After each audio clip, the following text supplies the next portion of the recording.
An Irish independent digital subscription doesn't just get you the news. It gets you the best of Ireland's stories all in one place. Whether it's the best of politics, business, sport, entertainment or lifestyle. Get it all for just €4 a month for 12 months when you first subscribe. Visit independent.ie/subscribe today. Irish Independent. Terms and conditions apply. Cancel anytime.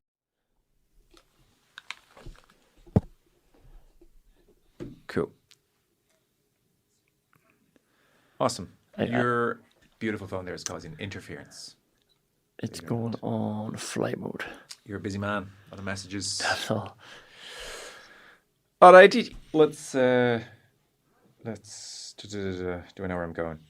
Oh, I vaguely do. Okay. Yeah, whenever you want, Paul. Week 2 and we're still here. Who knew? Conor and Doherty back again. Back again? Who wouldn't come back and sit beside you, Joe? Well, indeed. A couple of bits and bobs going on. We have Rúaidhrí O'Connor and Conor McKeon waiting to... Their names are difficult to say back to because you're saying Rúaidhrí O'Connor, Conor McKeon. Throws you. Red lorry, yellow lorry, I need to just... It's a Conor McKeon, Rúaidhrí O'Connor. McKeon and O'Connor. Not even that's hard. They are waiting in the wings to come in and chat about the weekend that was, about the weekend upcoming. I have some correspondence. I might run you through a few things before we start the panel. So, for instance, Ben in Adelaide, formerly of Cork, was in touch. Ben, lovely to have you with us. Hi, Joe, and all involved in the podcast. Really enjoyed the first week of the show. Best of luck going forward. Thank you very much, Ben. Just wanted to submit a question for Gunter Steiner this week. Could you ask him if... I would think he gets this question a lot, but it's a good question. Every driver on the current grid were to get the same car for a world championship, who wins? So we'll certainly ask him that. It is a sport where your dad being a billionaire owning a team tends to be very helpful, which really puts me off it. There's not much of a meritocracy going on. We're talking about the Premier League or Formula 1 here. There is that, and there is always that wondering that you think, like, who is the best driver here and who would do the best in the same car?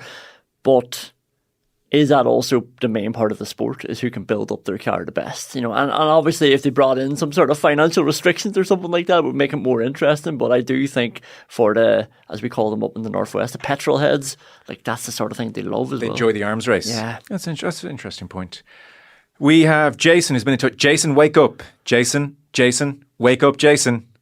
I'm imagining now Jason listening to us and he's sitting there at 3 a.m. with his newborn. And listening to us. This is an intervention. Jason!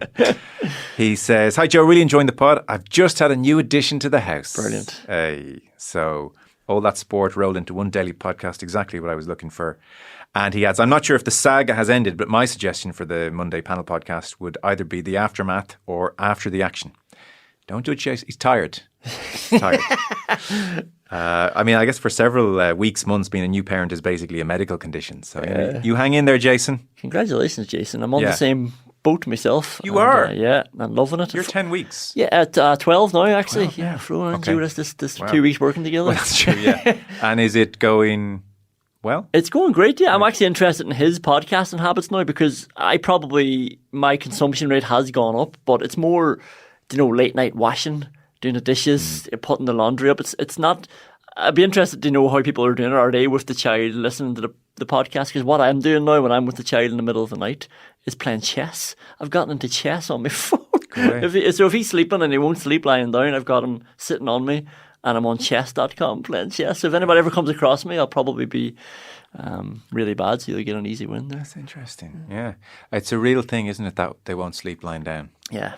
It's really cute, but after a few nights, it's like, no, it's okay. Tough. We'd all sleep a lot better if you did lie down. And I think as first-time parents, even during the day, you're just completely love-bombed. So of course I'll hold you. Yeah. But then you do create a monster for yourself. Exactly. Because that day has to come. And for us, it didn't come for months and months and months, even during the day. Yeah. So no nap happened without one of us being trapped. And that you probably, I would not dare have the knowledge to give anyone advice about anything. But I know for ourselves, if there was anything we thought, oh, geez, we maybe should have actually put Baba down for nap. Yeah. And just made that an option too. But we just were too keen to let them sleep on us. Yeah, it's funny, isn't it? Because one of the first pieces of advice I got, or I overheard in the hospital ward was, don't pick him up, he'll get used to it. Yeah. And I was like, what's wrong with that? It's the 1850s. Why? Like, let him get used to it. I'll be here to pick him up. it's that difficult thing. But you know what? Then again, do I regret the 6 months where she slept on us the whole time? No, I don't. Yeah. So anyway. Congratulations, Jason. Yeah, go on. Super.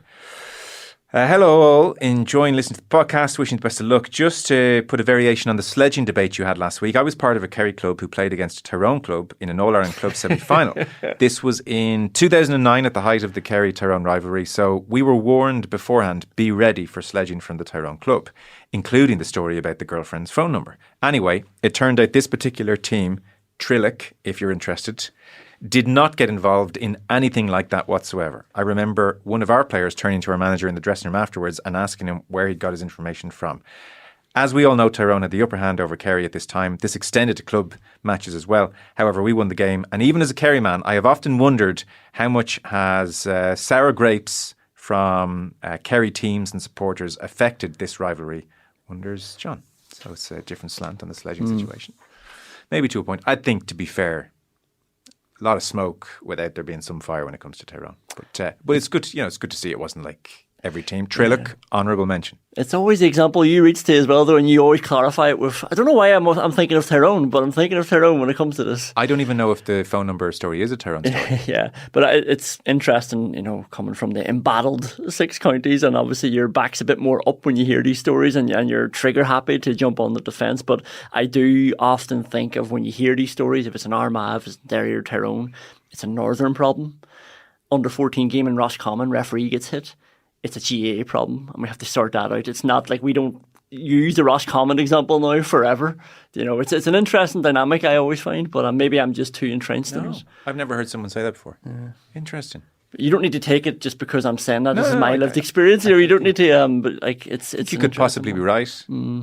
There's definitely that it's a GA problem and northern problem thing now that you say it, I think. Yeah. That's fair. Although somebody might show me the stats of rows and games, and I've been at plenty, especially in the north, and I've been involved in them, and I've played club football in both counties, Dublin and Derry. Oh, yeah, you have.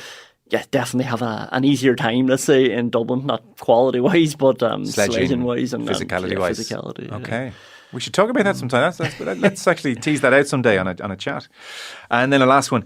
So, this Monday panel situation, we obviously have to put to bed. Conor McKeon is like slagging me. Say, have you made enough of the Monday panel thing? Do people know there's an issue with the name? So it has I think crossed into indulgent. So we'll move on. I was between two. Like it got to the point where there were too many suggestions in that it just was like, well. Paralysis by analysis. It's just like a billion things here, a billion names. I said they were hard to even compute after a while. So I still, in my head, had organised fun or not the Monday panel. And the man who has settled it for us is Danny Fitzgerald. Oh. And there's just a randomness to this because Danny Fitzgerald sent his email at 3:41 a.m. this morning. So it was the first email I read. Nap-trapped Danny is sending. He's either nap-trapped or he's abroad. Danny, let us know. Hey, Joan team, really enjoyed the first week of the pods. I have sorted the pods straight into my number one spot. Enjoyed Paulie especially. Great work. Couple of suggestions for the Monday pod. Yeah, more suggestions. Final whistle, the weekend wrap, match point, at a time. Do you know what I mean? After a while, it's like, I'm not hearing anything. But he said, I don't love organised fun, personally. All the best, Danny. And so I had arrived in this morning thinking it's either organised fun or not the Monday panel. Saw Danny's email. Do you know what, Danny? You've swung it. A bit of directness from Danny. Danny, you had the casting vote. Organised fun out, not the Monday panel in. We're going to press on. How you feeling? I feel okay about that. Not the Monday panel was probably my favourite, and I just love the straight talkingness of Danny there, because I have started to learn the value of a full stop myself. Whereas before, if I had written that email, I would have given you another 2 paragraphs because of this, because of that, because of, and I know you're thinking about that, but Danny just said, don't like it, full stop, see you later. Yeah, and I'm suggestible enough that it's swayed. It's like, okay, I just want to be loved. Great point, Danny. So let's get on with not the Monday panel. Outside we have Conor McKeon and Rúaidhrí O'Connor. I think I enjoyed on Friday having 3 people, so you're going to stay. Oh, okay. Yeah, and Conán and Doherty. Yeah, they're wondering, could you pull the mic a bit closer to you? Yeah, is that okay? Do you want a test from Rory? Is he okay? 1, 2, 3, 4, 5. Oh, he's not on. Those dairy semi-finals are a bit 1, lopsided, 2, aren't 3, they? 4, Oh, 5. There he goes. Perfect. And CRT ended up with Newbridge Macrophil. I don't know, like something's gone wrong there. Somebody thought something else was going to happen. Yeah. Why did you just go to a different county? Okay. Are we going to play music?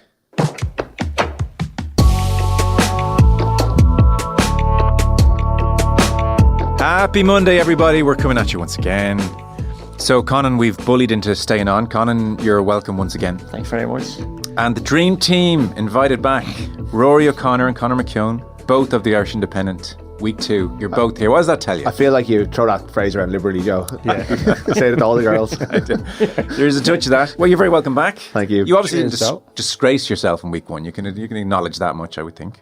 We try not to. That's the first objective every day. It's the first time somebody has acknowledged that. None of you got a text on Sunday night, did you? You come onto the panel, you were all texted well in advance. Were you? I think Conor got the tap on the shoulder first, so I think he's the top performer. Conor came over to me and said, I'm here every Monday. Please, pick me. Poor old Conor got the nod on Monday morning. Yeah, but I never miss training, so I'm ready to go all the time. That is true. Do not take offence when eventually we don't have you back on a Monday. It's not just going to be the Conor and Rory show. Yeah, you say that now. There's a nice ring to it, though, isn't there? Potential name for the panel? No, it is not the Monday panel is what we've settled on. Can I go for it? Grant. Yeah, Did we make a big enough deal about it before we're settling on? There's a caustic quality to your presence, which is much appreciated.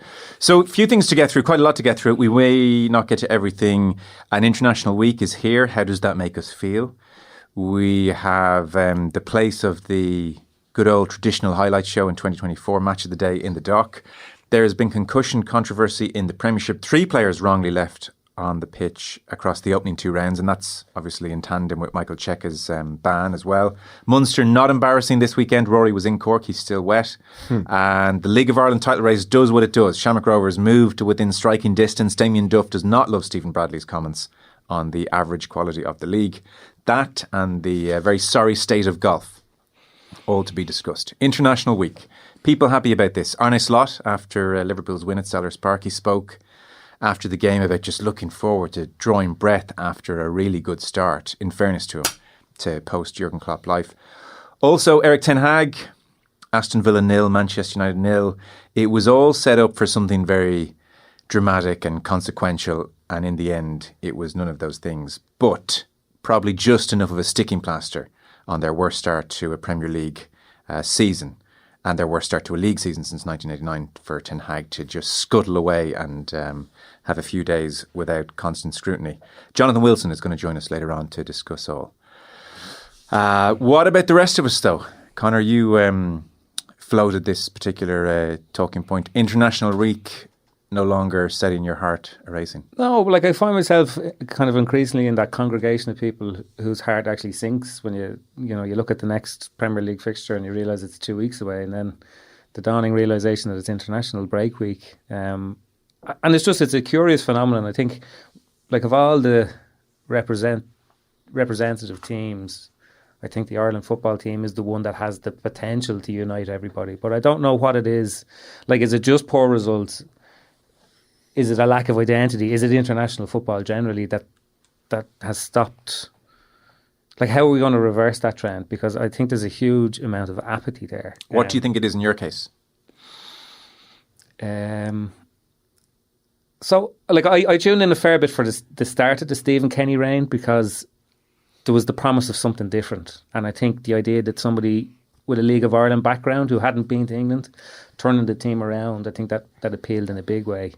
But I'm not sure. I saw last week that Heimer said that, his job was to qualify for the next international tournament. But is that enough? Like, if we get there and we lose 5-0 to Croatia because they've got 2 good midfielders, like, will we be all up at the Walkinstown roundabout with our inflatable hammers? Like, we probably won't.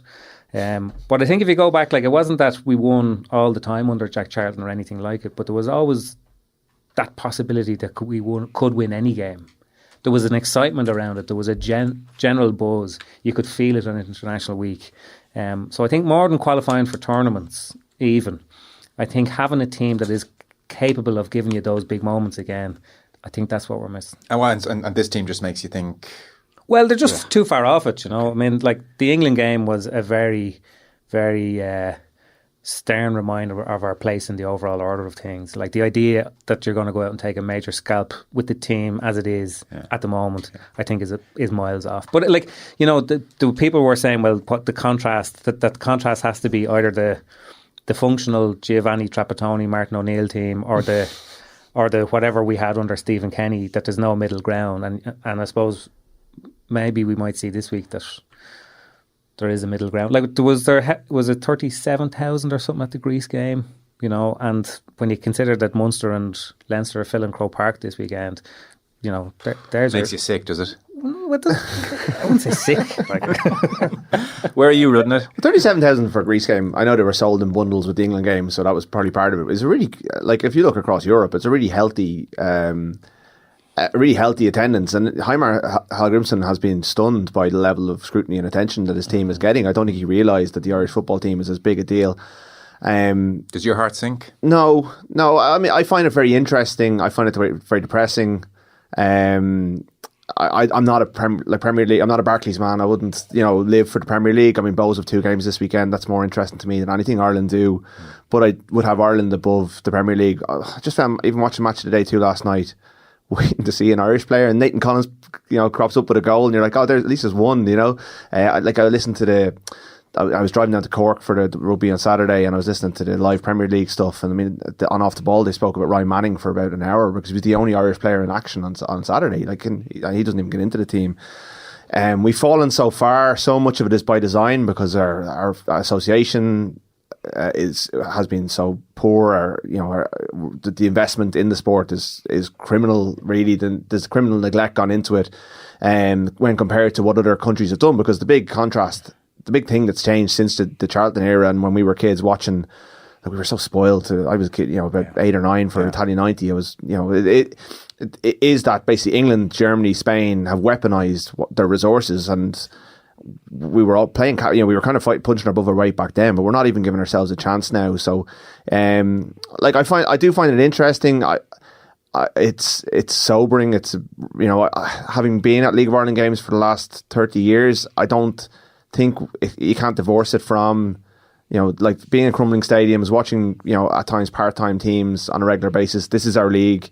You can't rely on another nation to do it for you. There's a bit of chickens coming home to roost.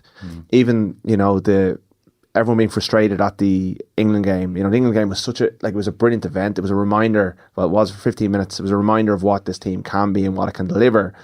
And then you're watching them. I got really annoyed during it for a number of reasons, but I was like, all these people are really annoyed at the Irish team being played off the park, but next week they're going to be tuning in. I'm not like, I don't begrudge people. They prefer the Premier League, fine, but like, this is major part of the problem, is that our money, even the fans' money, is invested in English football rather than Irish football. I hear you saying Conan's the problem.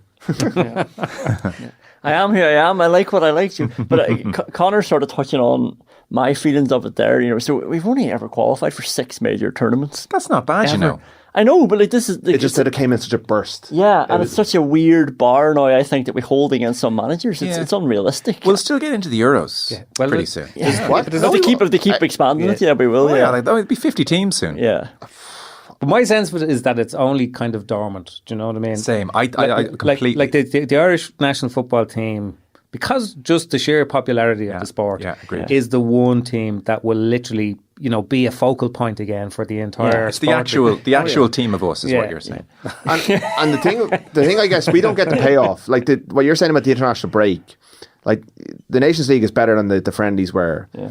But for most countries, this is all part of the investment that comes in the payoff of June and July of a tournament. And tournament football is better than any other football. It's better than anything you see in the Premier League. It's more exciting. The players care about it more. I know they were wrecked last year. The problem is, because of all the things we've talked about, we're not getting the payoff. So all we're getting is the tournaments as good as they used to. I know it's but for me, they're better than ever. But like, there is a genuine, like, I know that we're all very inclined to think that things were better 30 years ago, but like will kids that were our age in Italia 90 remember the next? Like, the kids who were around when Ireland qualified for the Euros in 2012 and 2016, like, did that resonate in nearly the same way? I don't know. I think the people aged 18 to 24 who went to Sopot and Gdansk, they probably don't remember an awful lot of the detail, but they remember the experience. I think the Robbie Brady moment was a moment in Wes Houlihan. If you're a certain age, that would have been big. And you can never have your first time again. Like 1990 was like just. There can never be those conditions can never be recreated in this country. So I don't think we could. That was just such a remarkable thing. Like it's never going to be like that again. It's probably hard to compete as well when you consider that. Okay, our first World Cup and then our third World Cup with Saipan. They're basically two of the biggest cultural moments in recent Irish history. You know? So after that, it's just football tournaments. But I do agree it's dormant. Yeah. I mean, the second a bit of momentum comes, absolutely. Everybody's just. But even I was trying to think of a decent comparison, and I think that Wales team with Gareth Bale and Aaron Ramsey are your classic example. The whole of Wales was behind them in a big way, and they qualified for major tournaments, and they were never going to win them. But I think with the team they had, there was that fizz of anticipation that they might win any game. Exactly, semi-final. And that's where you're going with it. And this is why I always pine, and I'm not calling for Stephen Kennedy to get the job again, and I'm not comparing it to the cultural moments of 2002 or 1990, but at least there was a culture war. At least people had feelings either way. At least it galvanised half of the country. I remember going to a Serbia match at home. It was awful, but the last 10 minutes, Ireland were trying to get an equaliser. It was the one that somebody cleared off Shane Duffy's face and it went in. And the sense in the Aviva that night was, we've got our man and another brick here. There were moments when it felt like it could lift off. The Portugal night and Kenny, it didn't work. And I'm not again. I agree with you. I think if Duff got the job, that would happen again because people would get behind Duff in that way. Hal Grimson could be a great fit, but to me, he dropped out of nowhere. He's like an AI manager, he's just, and we still haven't. I feel like he's just going to come and go, and we'll never know really anything about him. No one will. It's very hard to connect to him because he's come out of nowhere. Maybe he gets a couple of results and people get behind him, and it'll be this gift from the gods. But right now, it feels more relevant than it's ever done. I agree the dormant part. I think people will get behind it if it starts going well again. But ultimately, if it made you feel good, everyone would get behind it again. It wouldn't feel irrelevant, and it doesn't make people feel good now. It's just morbid curiosity at the moment. And our best player, our generational talent, is sitting on the bench for Brighton and Hull Albion as they come back from 2-0 down to win 3-2, and their front three are brilliant. And you're like, yeah. And as a Bohemians fan, we're due 10% of his next sale, so we need to get him back on there. We need to get him back on track. But as a Bohemians fan, and therefore with a predilection towards socialism, does that mean that Bohemians are going to spread that payment through the rest of the clubs in the league when it comes in? No, that's not. It's not on the cards. A segue to another, it's not as good as it used to be kind of a discussion, the plight of the Humble Highlights show. So there was a leaked email last week which suggested that it was Gary Lineker's last match of the day on Saturday just gone. Not fully verified. The Mail tried to ask him about it during the week. He said, F off, I'm not talking to you, to the journalist. And so he came on Saturday night, and I don't think there was a great sense of expectation it would be his last show, but he dropped in a little 1 second moment of 7 games on the way, and it's my final show before the international break. Micah Richards is joined by Alan Shearer. And off he went. So we all thought, okay, much ado about nothing. But Owen Slot in the London Times wrote an interesting piece over the weekend, and it was in effect, the headline did most of the heavy lifting here. Never mind Gary Lineker, is Match of the Day the best use of BBC cash? Now I know we're not overly worried about the use of BBC's cash, but he was making points like UK Athletics, they could do a deal for 3 million and have tons of live action across the year, for instance, and all manner of lesser exposed sports could be across the BBC schedule. But it was more when he was talking about the fact that just 10 years ago, which is blink of an eye, Match of the Day was pulling in 4 million viewers, and this has halved down to 2 million viewers. And I hadn't quite realised, maybe I should have just given the cost of TV rights at large, but BBC are handing over 70 million sterling annually to make Match of the Day, which is not nothing. And so, the point has generally been made. We now live in an era where by 5:30 on a Saturday, every single Premier League game with commentary has a 4 or 5 minute highlight version on YouTube. Everybody has seen everything. Everybody knows the results. And therefore, why would you watch Match of the Day? And clearly 2 million people have subscribed to that view. Where is Match of the Day for you guys now? Is this still a treasured, important part of your weekend schedule, or has it fallen off a cliff in the last decade? No, I think it's gone. Like as a cultural like it probably sits in a similar place to where Top of the Pops did sort of 10, 12 years ago, and nobody could have envisaged the end of Top of the Pops when it was in its pomp. But I think the only thing that maybe the Beeb are holding on to is that without it, they have no coverage whatsoever of the biggest league in British sport. And that would be the only reason that you'd imagine to hold on to it. Like, just for instance, somebody in my house the other day who's a Newcastle fan came in, and they literally an hour after Newcastle's game was over pressed the button on the remote control that you talk into and said Newcastle, and then it flashes up the 3-minute highlights the thing. So the idea that you're going to set your alarm for 10:30 on a Saturday night to sit in to, and it doesn't really, the highlights shows there's so much technical analysis that the Beeb just don't have enough time to go into a match of the day. And thankfully, it's not quite as banter-tastic as the CBS Champions League Golazzo coverage during the week. So I don't know where it sits, and other than retaining it for, I suppose, just reasons of kind of cultural status and cultural value, I don't know how it can survive in that marketplace. Geez, I still have a real fondness for it. It's still like massively important to me. It's certainly important that the national sport as it is over there is free to air. I think there's some presence for like the millions of children and adults as well who just can't afford subscription television, which is a complete rip-off, obviously. So I think that's great. I think that's a magical thing that it comes on the Beeb on a Saturday night. But also, I mean, the great failing of those highlights shows is that I watch them and I have no sense of the game. And maybe that there's a professional aspect there where I'm conscious I'm going to be talking about some of these games, but you watch highlights, they're often completely misleading. And some of the pundits, I mean, if Danny Murphy's on, I can't say it for all of them, but for instance, he'll do a 30-second summary of the tactics, who won and why, and I think it's fantastic. So I'd hate for it to go. I think it'd be such a loss. I still have the highlight show on such a pedestal. I think actually, if you like analysis, it's important. If you just want to see the goals, then of course YouTube blows it out of the water. And I would suspect maybe Monday Night Football over the last decade has had something to do with the situation, because their analysis is just so much better than what you might get on the BBC. So I can understand how someone might say, well, I don't need to worry about hosting a sports podcast on a Monday, so I'll just watch the goals on YouTube and I'll make sure to get Neville and Carragher on a Monday, and that'll be my brilliant analysis, a full hour of it. So I don't need Michael Richards and Alan Shearer, for instance. But I think in the main, I still have it as such a thing. I don't have it as, I still think it'll be going in 20, 30 years, no problem. I don't know. Like, everything is changing so quickly that I don't think you can make that prediction at all. I think during the Euros, it was very interesting that Lineker, Shearer in particular, were making headlines in their podcast, but they weren't making headlines for what they were supposed to be doing in a TV studio. That they reserved their more candid opinions for a more informal setting, and they probably got a huge, I don't know what, I couldn't compare the listenerships on them, but I thought that was an interesting shift that we're seeing all the time. I think people seem to have an enormous appetite to listen to people like us talk about sport, and the higher profile the person, the better, and the more candid they are, the better. And they want to watch the 3-minute highlights, and then they want to go and listen to an hour of someone talking about it, but they don't necessarily want to do the two things at once. They're on the move more.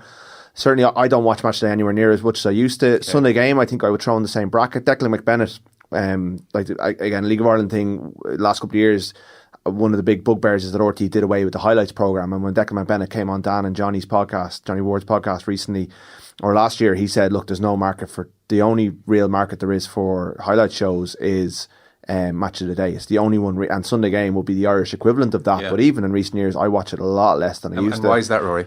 Time, and it just feels really dated. Yeah. It feels really, I want people, when I listen to people talk about sport, I want them to go into much greater detail.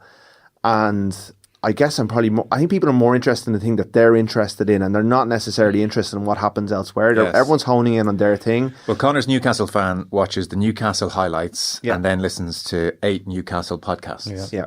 Is the reality. See, the Sunday Game's interested in that you could argue Match of the Day has been superseded by technology. Yeah. Whereas there's almost a production problem with the Sunday Game in that there are just too many games. Yeah, and the problem as well is, and this is the issue as well, the Sunday Game has the same as Match of the Day, that because it's taxpayers' money, it's almost seen as a public service. So it's not costing 70 million. No, but you still have to give a decent showing to X, Y, and Z, because there's a certain amount of your viewership, a certain amount of your fee payers want to see that, even if it's a very small amount. So they're also trying to do 2 sports. Yeah, they're trying to do 4 sports. Like, yeah. 4, sorry, yeah. And isn't it interesting, because when RTE announced that they were going to show an extra highlight show this year, I think everyone got excited. Their the Saturday night imaginations one. were kicking. Yeah. And that was always the fear. It's like, are they just going to try and save the Sunday game and have another Sunday game so they can fit more shows into it or more highlights, rather than what everyone was thinking? Will they do a Monday Night Football? I feel sorry for them, because there's no solution. But it's also choice, because like you're sitting there on Saturday night at 10:30. Do you watch Shogun or do you watch Match of the Day? You know, you have so much at your disposal. that's true. Now, if you know you're going to come on here and talk about it on Sunday, it's it's definitely the best. Like, even watching Match of the Day too, I did it because I knew I was coming in to talk. I stayed up for that. Did you enjoy it? I found it. I don't know if you watched it, but Graham Potter was on, and he looked so uncomfortable with the banter. Like Stephen Warnock was all in on banter. Graham Potter was all in on getting a new job and wanted to show how good he is at stuff. And it was interesting. It is the best way of consuming the weekend's football. I think so, the YouTube highlights are too small. Sorry. Yeah. And it does give you a decent synopsis, but And it's a nicer spacing versus the Sunday game, which has got too much. Yeah. So I did enjoy it, but I don't know if I would stay up the next Sunday. But that's partly because I just cherish my sleep too much. Yeah. I do think there's a production problem with it though as well. Like if you're With Match of the Day. Yeah, if you're coming on 8 hours after a match and you're leading with the highlights of that match, you're not thinking about it correctly. Like most people will have already seen the highlights and they want something else. If they were leading with something more interesting and changing the tone and the focus of the show, like that would be a good investment then of that 70 million if they were actually still had to pay that much for the highlights. Hard though if like the lunchtime kickoff is a 4-3 thriller between the top two. I mean, you just have to start with that, don't you? Yeah, but you can almost, like, not that you have to assume that everyone's seen anything, but you can almost make that assumption that people have seen it or they're caught up. I often watch it without knowing even the results. Yeah. Let alone having seen anything. You're doing well to do that now. That's impressive. Look, I think it's part of it, just a wider the landscape is shifting so much. I know we have on the list of maybe talking about the live golf and the numbers and the TV numbers in golf. Like rugby numbers are struggling. Like the European Cup this year has been shown on Premier Sports because no one else wanted to pick it up. You know, the money that sustains sport comes from TV, but fewer and fewer people are watching TV. So there's a bit of an awful day coming down the line where TV companies don't pick up the bill, and then all these professional sports outfits have a wage bill to pay that's basically reliant on this TV income. So, like many industries, it's shifting so much, and we don't know what the future really looks like. And they do, like, highlight shows in particular, like, look so anachronistic. And maybe. Yeah, but like I think there's 2 million still is a lot of people. I know it's, and I'd say market share it's probably still high. Like I listen to the Rest Entertainment podcast sometimes, and Richard Osman would always say linear TV still holds its own. It's just because it's falling, you focus on how much it's fallen by. But 2 million is still a big number of people watching. And it's worth stating, we all nodded when you said I could be watching your current show that you're binging. Yeah. It's interesting you didn't say I could be watching RTE2. You know, like I'd say its market share is phenomenal. Conor, do you have any quick solution for Sunday game before we move off this? Would you get ruthless and say, we're sorry everybody, your taxpayers' money's in our capable hands, we're showing 3 highlight packages tonight and we're going to do these games brilliantly, as opposed to trying to cram in 8 games? I don't think you can do that. And that's why I always would have been a big supporter of the idea of having a second show, and even if it's the Monday show, like if the Sunday night thing has to be a rattled through everything that's there, and maybe a coverage of the big controversies or stories or topics of the day, fine. Go a bit granular then on the Monday, because you can't ignore things. I mean, to the person in Carlow, their qualifier match or their Tailteann Cup match was every bit as important to the person from Galway who was in an All-Ireland semi-final, and you can't just disregard that just because the general viewership, because that's what the Sunday game is. I find myself, I have to say, watching more of the Sunday game as the season goes on, as the number of teams, the number of matches kind of whittles down, because it is still one of those television programs, one of the few television programs like the Late Show used to be on a Friday, that actually sets a bit of the tone for the Monday and Tuesday coverage. Like depending on how a particular incident is viewed and analysed by the people who are on the show, it does still carry a huge amount of clout. As much as it used to? Yeah, definitely less so, I would have said.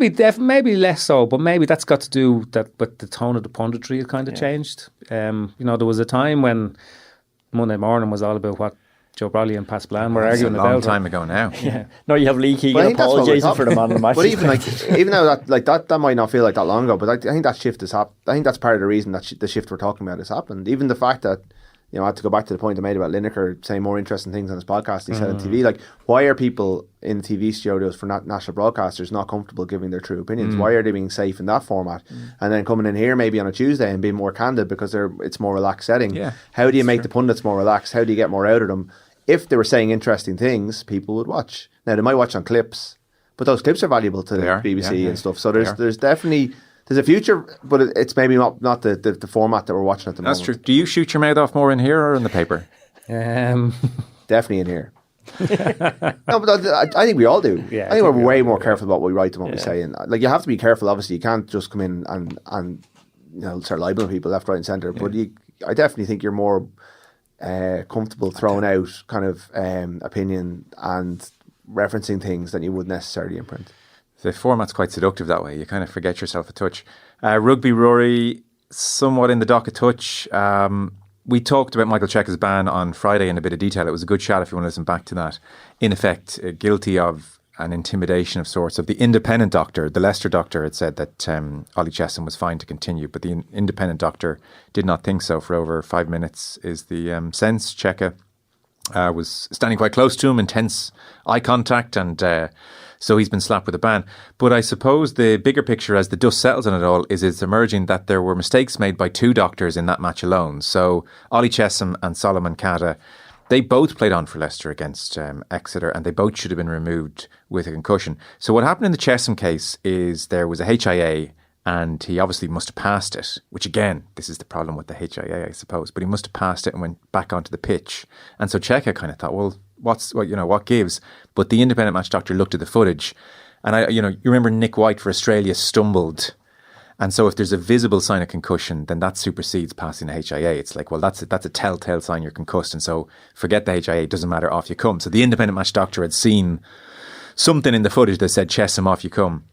And Cheika, eventually caught up on that. So that was one mistake where he goes back out with the HIA. But then Kata, who he clashed with, he was also allowed to play on. And the mistake there was that the doctor assumed he was being brought off the field, but he wasn't. And moments later, he gets a second blow to the head. And it's him tackling. He's sent off for it. He's been banned for 5 games. In the evidence, the point is kind of made, well, he's concussed. He didn't know what he was doing. Yeah. Which is such a bad look, You can't give him 5 weeks. He was out of his mind. And in the opening 2 rounds of the Premiership, there have been 3 errors. Tom Curry also played on concussed. Not ideal. I do sense rugby's really trying to move in the right direction, but that's a bad fortnight. Yeah, and a lot of that sounds just like human error or kind of, 2 players go into a collision, you see one stumble, you focus on that player, but that doesn't mean that the other guy isn't right, but you only have one set of eyes, and the matchday doctor is looking at the player who he thinks is injured. And like, there is multiple doctors. Obviously, there's 2 team doctors, there are independent people. I was down in Musgrave Park in the rain on Saturday night, and there was the independent matchday doctor, or the kind of spotter, was on the pitch side with like a plastic bag over his head watching the footage, and I think that person was just a concussion spotter. So they've put all these resources in place to try and spot these head injuries, and yet these things are slipping through the cracks on a weekly basis, and all the talk about player welfare, all the best laid plans are there, and yet the sport is brutal, and players are going to get head injuries, and they're coming at such a frequency in these cases that they're not being able to deal with all of them. So do you put more doctors in place, or do you change the sport? Yeah.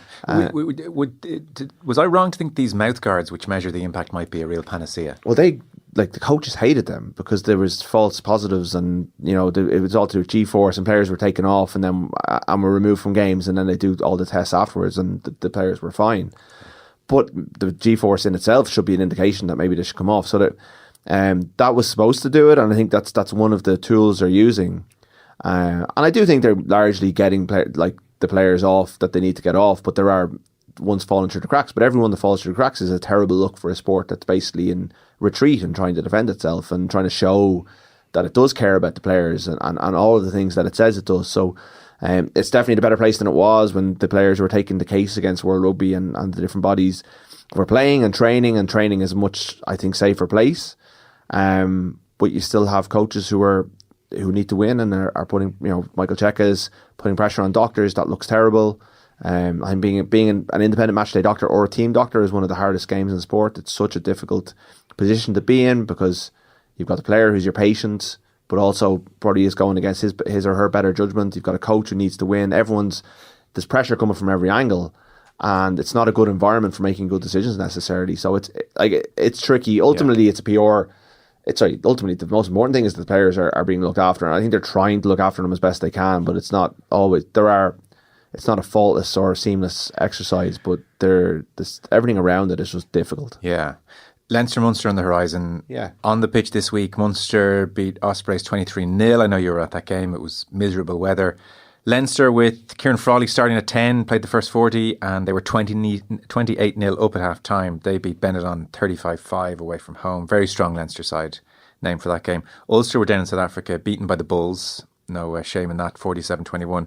And then Connacht away in Wales, 24-23, a 1-point win against Scarlets. I saw a bit of the Munster game, bit of the Leinster game. Weather in Munster, miserable. But they rolled up their sleeves and had the embarrassment line ringing in their ears. And so we have Leinster-Munster now. Yeah, they were very... I mean, I shout out to the people who they actually braved the conditions. I've never been in rain like it. I've never seen... when you watch the news during kind of a storm or flood, and you see people driving into floods, and you're going, Teresa Mannion saying that was us up that was us on the roundabout around the corner. Like, it was, everyone was wading across the road outside Musgrave Park would turn into a river. It was on a 4G pitch, so the pitch was grand, but the handling was unbelievably difficult. And Munster's handling held up really, really well. They were very impressive. I thought it was a perfect response. Jack Crowley was excellent. Their internationals were good. I think they'll perform on Saturday at Croke Park. I think there's a good buzz around playing there. Like, Leinster will get to play there again probably, but Munster may never get to play there again, these players. Like, Ireland will never play an international there, so unless there's another derby there or Munster move a European game, I'm amazed at the amount of tickets they've sold for it. What are we at now? 70 plus. Jeez. More than, I think Dave Kelly did a piece this morning where it's more than the Dubs got all year. The popularity of these teams and the attraction of going to Croke Park for a rugby game is, like, I was amazed by the Northampton sales.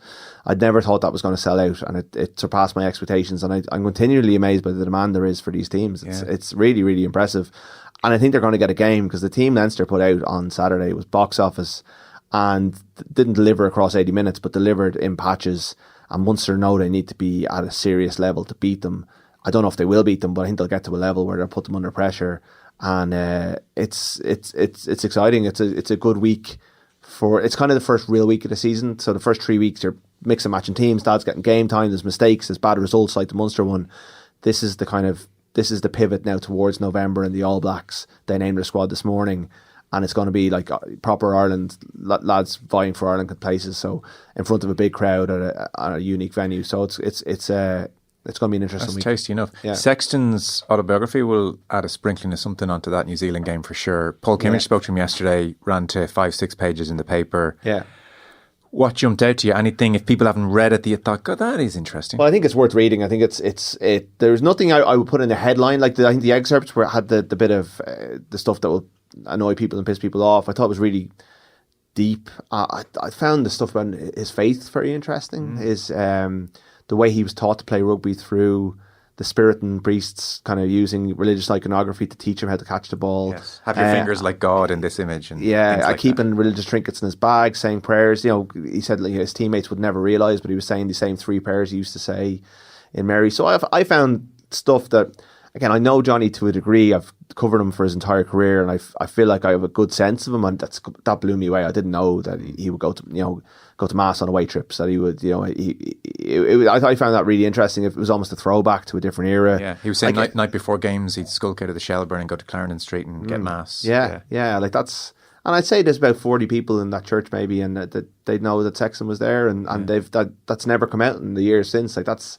I just thought it was really anything that gives you another layer is what you're looking for. So I know you've read the book. I have a feeling there might be a copy somewhere in the building for me that I need to go. I don't know where the post room is, so I need to go find the post room after this.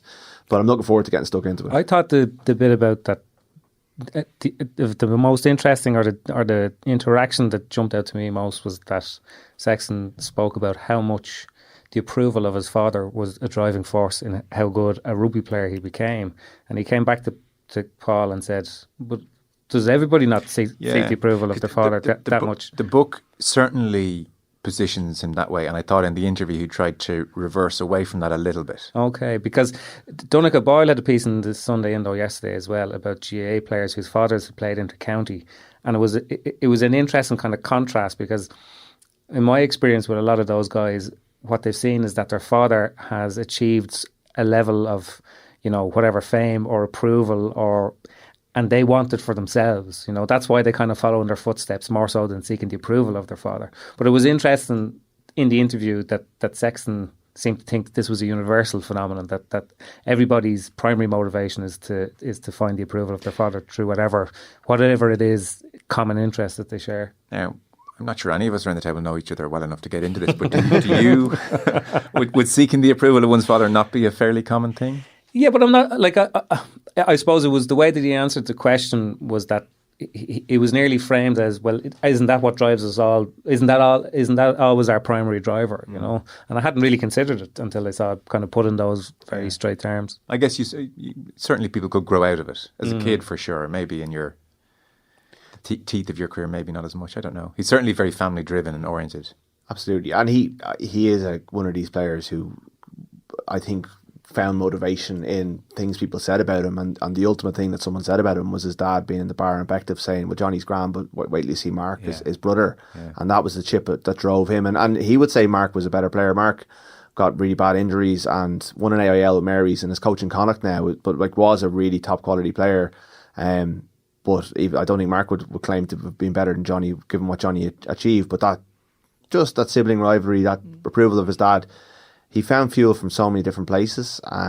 It's interesting. My dad was my manager at underage level and dropped me loads of times, so I probably did seek his approval and didn't get it. But I think at this stage we've reached an equilibrium. It's better than being the son of the dad who made sure to play him every game. And I'd like to think that was what he was trying to compensate against. Couple of other things to get to from the weekend. Alfred Dunhill Championship was on in Scotland. This is generally like one of the creme de la creme events for the European Tour. The DP World Tour, of course, now. It was won by a live player, Tyrrell Hatton. Likes it around St Andrews. But I suppose just on a slightly depressing front, if you're into your golf, and Conor, I know you are, the never-ending stalemate in golf looks to continue to be never-ending. It's now 16 months since the PGA Tour and LIV announced a new partnership, took everybody by surprise.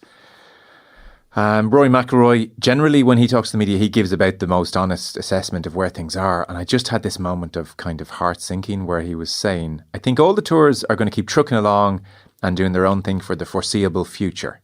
It could be 1 year, 2 year, 3 years, just trying to figure it out.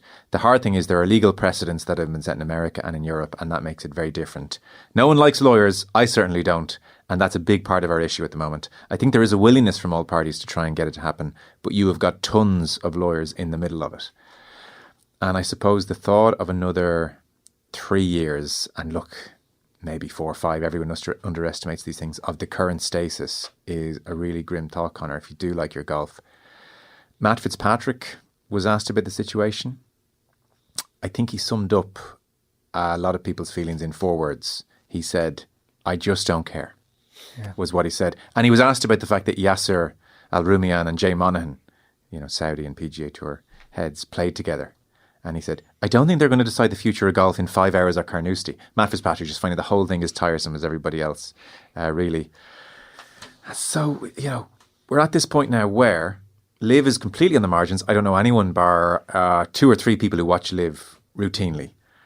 And yet the PGA Tour has really lost its status, it's flat, that relevance of, well, the best of the best are playing together, who comes out on top across a year was of interest. It was interesting in the build to majors, it was interesting at the year's end.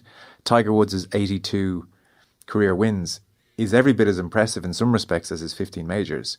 Now all of that is just like diluted and washed away, and in the way that LIV feels exhibition-y and kind of homeless and just pottering around.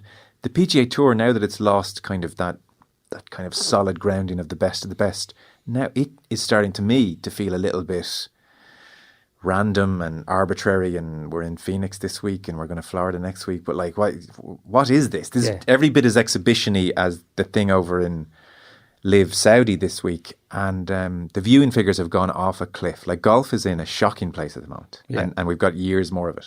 Yeah, and like the only solution that anybody kind of close, in position of authority or power, can come up with is to try and throw more money at the golfers, which clearly isn't working. And eventually they're not going to have any more money because one side of the Great Divide is being fueled by an endless pot of cash, which is not designed to ever have to wash its face.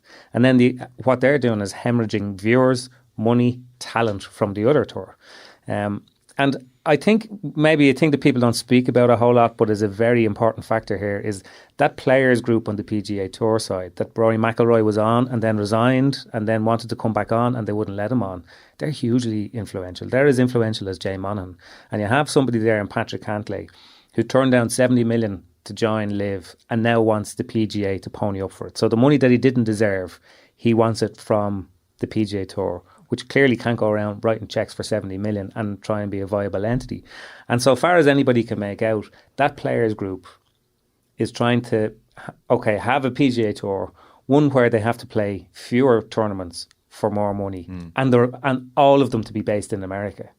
So there's a real problem with golf that it is becoming very localised. On one side, you have this far kind of world tour Live that nobody cares about because it's not a thing. And then you have this other thing, which is called the PGA, the Professional Golfers of America Tour, but has always had a more global aspect to it, but it's actually becoming even more localised. So, I mean, like Rory McIlroy had an idea and he spoke about it that, there should be a tournament in Australia that's nearly like the fifth major. And, the power brokers in American golf just, we don't want to go to Australia. I'm not going to Australia. Like it's miles away, And viewing figures, so even some of the bigger tournaments like the Arnold Palmer and Phoenix, which is that's famous 16, then people around drinking beers. Viewing figures were down 30% in the space of 12 months. Like, it is going off a cliff. Have you, as a guy who I suspect was watching on lots of Sunday nights over the last 10, 15 years, has it diluted for you? Yeah, it has in a big way, because even then, the PGA Tour players, I know that they're kind of bound to entering a certain number of the what do they call them, the elevated events. Yeah. But like, there's only so many Sundays when you're watching like Ishkai Bhatia and Sahi Tigala, and you're just like where's everybody? You know, like I did a piece earlier after the Tour Championship final, the tournament that rounds off the FedEx, which was so like understated and underwhelming. A couple of weeks ago we were talking and I said to you, when's the FedEx on? And I'm a golf fan. And you're like, sorry? It was a month ago. Yeah. And I was like, what?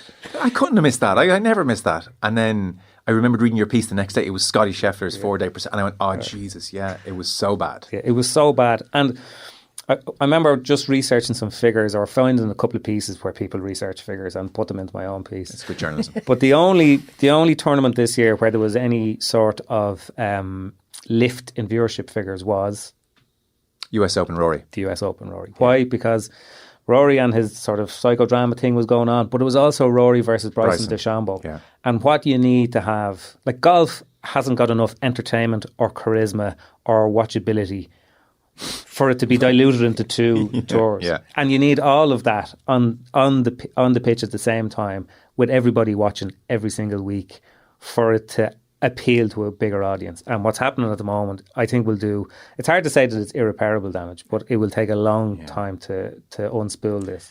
Big time. And it's really unfortunate that this has happened really just right at the end of the Tiger Woods era. I mean, it may have kind of fallen off a cliff anyway, but you throw this in, it is a bad cocktail. So we're talking years, plural, according to Rory, before it's sorted out. The League of Ireland title race inevitably just threw up another situation which makes it more intriguing. Shamrock Rovers 2, Shelbourne 0. By all accounts, the Shelbourne performance did not reflect the result. Duff was saying that they'd played as well at Tala as they've played at any stage, really.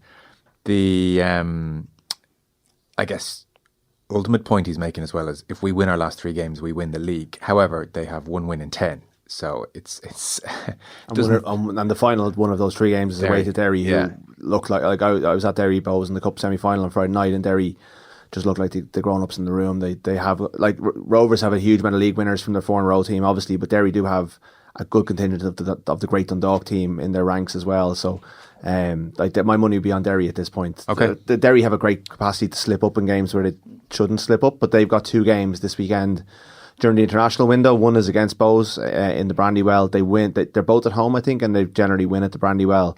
But the the drama of it has been brilliant. The fact that people are tuning in, I think people who wouldn't have ever tuned in before are tuning in is great because it's exciting. Again, McBennett has been vindicated. He said a couple of years ago, you need a title race. Well, you've got Damon Duff, Stephen Bradley. Kenny's not in the title race, but he's around the place. And Monday just gone was big. Higgins, who is like, that's, you know, two members of Kenny's staff as well, you know, involved as well. It's compelling. And even Bradley had a go at Duff.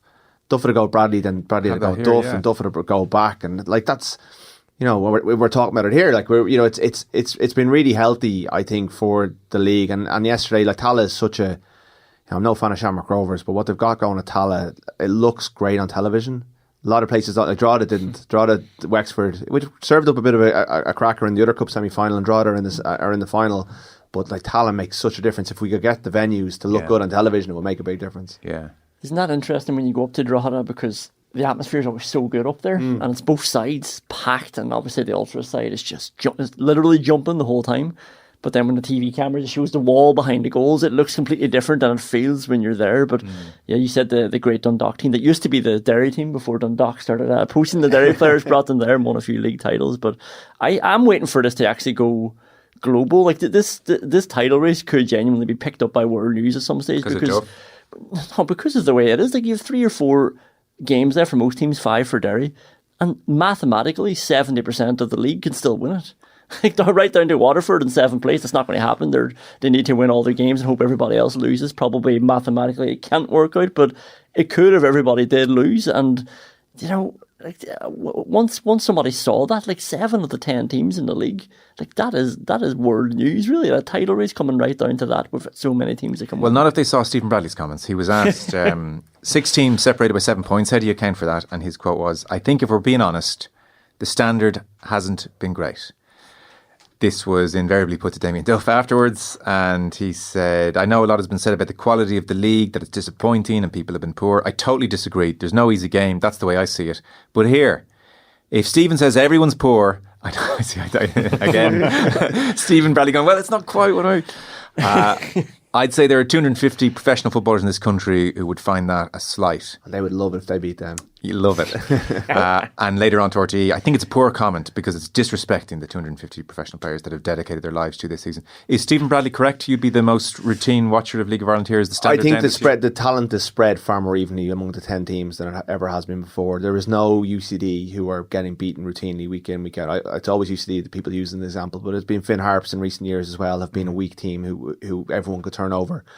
The beauty of this season, and from my perspective, it's been a horrific season. It's been one of Bo's worst seasons ever, and it's very unenjoyable to see the League of Ireland so vibrant and us not being a part at the table at all. But is that every Friday night you go to a game and you don't know what's going to happen? You could be playing the bottom team. But is the quality suffering as a result? See, I don't think the quality is as relevant as people give it credit for. It's vibrant, it's exciting, and it's competitive. And some of the games are high quality, but as we saw in Manchester United Aston Villa yesterday, it doesn't have to be League of Ireland for it to be poor quality. It can happen, that games. I think, yes, there's no great team. Like, Rovers are probably a great team at the end. Yeah. And there's a couple of teams, I think Pats are looking like they could be a great team. I think next year, again, you don't want to wish your world away, the quality will improve. But I think quality, the standard is almost a misnomer. If it's vibrant and competitive and exciting, that's going to get bums on seats, and that's what it is. I remember listening to Jonathan Wilson actually at one of the Guardian football podcasts, and he spoke about, it must have been just last year, that he went to Sweden and spoke to some people about the Swedish league, and by all the metrics, you know, in terms of how they do in Europe and their UEFA coefficient, Swedish football, club football, is of an incredibly low standard and disimproving. But the attendances have gone the opposite direction. And the conclusion that they kind of drew in conversations with people was that, well, there was no outstanding team. There was no team that's going through a sustained period of dominance. So people are kind of tuning in because you don't know what's going to happen.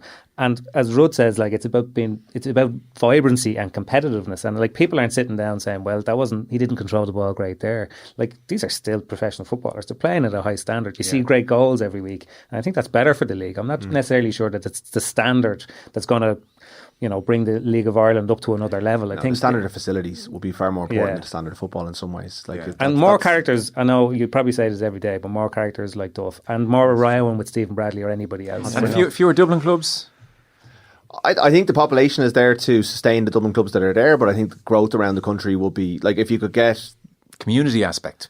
You know, like Sligo have had a really good season. Galway were almost in the title race until they weren't on Friday night. When Dundalk have been the dominant club for the last couple of years. What's a Kildare man like me supposed to do? Sustain Kildare County. How many Kildare County games did you go to? Went to a few, you know. First, you're not too far away from Pats in Kildare, but you're right. We do need more clubs. But I think Kerry are a good example. Kerry have come in, they've kind of had 2 seasons of they nearly knocked Bows out of the cup. They've had 2. They didn't win any games last year, maybe won 1. Then this year they've won a couple. You have to build into it, but they're getting good crowds. Yeah. They've got a small but I think pretty nice ground that people do go to on a regular basis. It's hard to be a League of Ireland football club. It's really difficult to sustain it. So there's talk that Mayo will have a club in time. It does need a better geographical spread, but I don't think you take away the Dublin clubs because the Dublin clubs are all thriving. It's trying to, it's like Finn Harp's trying to build a stadium, and it's hard. You need funding, and it's difficult to build anything in this country. So, but it's definitely, there's so much room. I think it's not. We started off talking about the Ireland manager, the the Ireland team. The two things are linked, and the more investment there is at this level and below it, the better it will get at the top level, and the geographical spread is all part of that. On the GAA front, to wrap up then, we have, I see in the Dublin football final, Coola, last there in 1988 against Kilmacud Crokes. You call this the poshest Dublin football final of all time? Is that? I would call it the poshest Gaelic football match of all time. Well, what other county has posh people other than... No, I remember in 2011 when Dublin won the All-Ireland and Kevin McManaman was first unveiled as a singer himself, and Philly McMahon had to write a song about the team for the homecoming, and to the strains of Damien Dempsey's Sing All Our Cares Away, they made up a line about every line of the team, and they came up with a line saying that this was the poshest full-back line in the world. And the three guys were Cian O'Sullivan, Rory O'Carroll of Kilmacud Crokes, and Mick Fitzsimons from Coola. So here they are now meeting in their first county final 13 years later. So Coola is Dalkey. Yes. And Kilmacud is kind of that Stillorgan, Dundrum neck of the woods. Who's posher? Coola. Oh, Coola. By a long way. Yeah, are they the poshest club in Ireland? Yeah, maybe, yeah. But Kilmacud are the most hated. Well, I don't know yet. Silence so we can get this clip. I'm just going to clip this without me pushing him. I'm joking.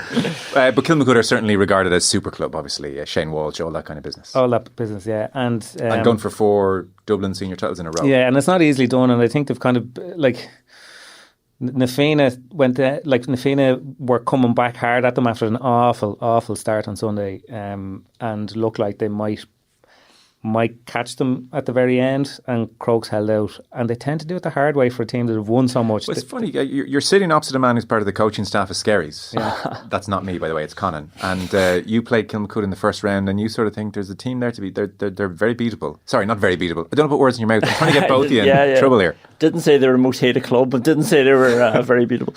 We lost by 2 and sort of came away thinking. And would you be considered good? We're decent. We got relegated though, but I think, but we were sort of expecting to push on this year, and as the championship proves, it was open for teams to push on. We'll be back, don't worry. I've no doubt. But isn't the point with Kilmacud for their CV and their dominance, they don't necessarily win every game at a canter. There's often a kind of a roller coaster aspect to it. It was the same with the Raheny game last year, and I do feel this year that they're sort of crying out to be beaten. I'd be surprised, just looking at how they've gone through the Dublin Championship, I would be surprised if they're not taken out in Leinster somewhere along the way. Okay. But I can feel the same about Glen up in Derry too. I just feel like both teams are teetering along on the brink. Maybe that's how you do it. Maybe that's how you get through your They were dead and buried against Raheny last year. Dead and buried. It was a level game. It was Raheny were they a goal up, and then Sean McMahon went through on goal, and instead of throwing it over the bar, he ended up putting it wide, and they ended up getting extra time and went on and won the championship quite easily in the end. And I just wonder whether the semi-final was their potential Waterloo. But the thing is, they've lost so many tight games as well. The majority of that squad were there with Mullinachta in 2018, and they've kind of learned from the tight losses that they've had. So they don't blow teams away, but it's very rarely that you're going to dispossess them when they're 2 points up in the last throws of the game. Yeah. They'll suck you in, and all of a sudden you have Shane Walsh herring through, or Paul Mannion on the ball. And the thing about it is, Walsh and Mannion will always draw a lot of the attention, but what you have with Kilmacud Crokes is about 10 or 12 players that are maybe just beneath inter-county standard, or possibly could be of inter-county standard. Or Paddy O'Connor as well. Yeah, Paddy O'Connor from Sligo. Guys who actually, if they were picked, would sit very easily at that level. Yes, okay. And look, I'm obviously deliberately messing, but in terms of Cuala, isn't the reality, or isn't it generally said that the reason for the GAA explosion in Galway is that kind of great movement around a certain I guess a couple of generations ago now, that kind of country where GAA is so vital and vibrant, that infusion into the Dalkey area, and of course, well, our kids are going to play GAA, and I think there was a big Galway contingent actually that kind of ended up in Cuala. This is what Dave McWilliams told me one day. Yeah, was it? And Yeah. that's kind of been. Yeah, you tend to find with all the big Dublin clubs that's the case. That's Yeah, the it's case, not you unique. know. I Like suppose. if you go back far enough. True. But what's interesting is that I think Cuala would have been regarded in a lot of ways as a hurling club, and obviously Two All-Irelands. Yeah, they won two Right, All-Irelands, yeah. and there's one player, Conor, who's going to go on and play in a county final. But I think they have, you know, they don't feel like the same kind of numbers game, because that group of players have been together quite a while now. The hurlers. No, the footballers. Okay. So they've been kind of knocking and coming up the way. They were senior 2 only a couple of years ago. But I think with somebody like Conor Callan there, anything really is possible. You know, there was a lot of people talking about them before the start of the championship, and I didn't see what was any different about them this year to other years, but they were very, very, very composed the other night. Okay. It's become a very all the middle class parts of Dublin now have really strong GAA. If you drive through Donnybrook on a Saturday morning, the rugby pitch in Donnybrook Stadium is covered in kids from Ranelagh Gales playing minis GAA. There's hurleys all over Donnybrook. My wife's from Dalkey. Like on a Saturday morning, Sunday morning in Dalkey, it's just children with hurleys and children with the hurling team is largely made up of players from like 3 or 4 clubs, and most of them are Southside middle class clubs, aren't they, Conor? Yeah, and a lot of it comes back to, you know, some of the schools around there, like Cloughstone would be a big, like hurling in Dublin was once the preserve of a small number of clubs, most of whom were based on the north side of Dublin, but the demographics have completely shifted. Yeah, I think it is that country infusion and the Irish schools, and they all, like, I guarantee a big percentage of those kids have Irish names. Like, that's kind of thriving at the moment. Yeah. There'll be an awful lot more Irish language speaker. That's the other thing about the TG Carr can have their pick of interviewees after that poshest Dublin football final of all time, because I'd say there could be 20 players who are fluent on between the two teams. Conán has a bit of Irish, but you and Tessa are often talking in Irish in the office. Oh yeah, it's very rusty though. I can still. understand everything it's said to me, and then talking back, I feel very dim when I'm talking back to people. Then I know my sentences are broken. And It's actually, do you know what? I've never experienced before. It's actually a lovely thing. That just said, you know, out of nowhere, you two start talking Irish. yeah. It's nice for me as well to try and brush up on it. Yeah, but then here and there, I heard Joseph, and I was like, "Are they talking about me?" It's all about you, Joe. Yeah, well, absolutely. Before we sign off, you wanted to mention Bonner Maher. Yeah, he retired this morning. Probably one of the more, I hate throwing out the cliche, an underrated player, but I suppose in Tipperary, where they tend to produce these incredibly skillful, almost frictionless forwards. He was a huge driver on that Tipperary team in 2010 that overcame Kilkenny. Liam Sheedy realised that to hurl against Kilkenny, first of all, you had to match them physically, and Bonner was such an enormous part of that. And actually, there were a couple of games around that time. The 2009 league final, when Tipperary really laid down the law physically to Kilkenny, even though Kilkenny won after extra time. And then the 2010 final. I think Bonner Maher was a key player in that Tipperary team, and I think those matches nearly set the tone for how hurling at that level was played for the next decade. You know, it was hugely abrasive and confrontational, and as a half forward, I think he nearly became the prototype that after 2010, 2011, a lot of inter-county managers started looking around the county for people who were that aggressive, that strong, that front-footed, that abrasive, and they became very useful members of half-forward lines over the next few years. He was probably the first of his kind, if you want to put it like that. Okay, very good. Fellas, we are done. Conán, thank you. A special thanks to Rúaidhrí O'Connor, Conor McKeon. That was not the Monday Pan.